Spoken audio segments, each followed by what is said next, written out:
Lemon அவல்.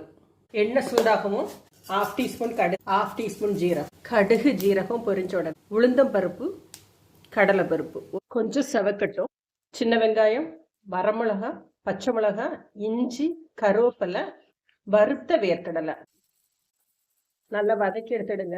பெருங்காயம் நான் எப்பவுமே வறுத்து பொடிச்சு டப்பால போட்டு வச்சிருக்கிறதுனால நான் லேட்டா சேர்க்கிறேன். இப்போ இது வரப்பட்டாச்சு. கொஞ்சமா தண்ணி விட்டுடலாம். 1/4 டீஸ்பூன் மஞ்சள் பொடி. கொஞ்சம் தண்ணி விட்டீங்கன்னா அந்த பருப்பெல்லாம் கொஞ்சம் சாஃப்டா கிடைக்கும். ஒரு 1/2 டீஸ்பூன் அளவுக்கு உப்பு. இப்போ நான் ஸ்டவ் ஆஃப் பண்ணிடுச்சு.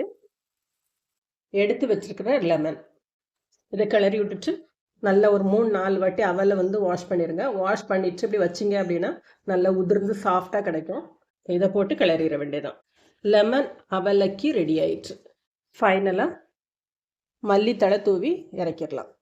சர்வ் பண்ணலாம். அவலக்கி ரெடி ஆயிடுச்சு.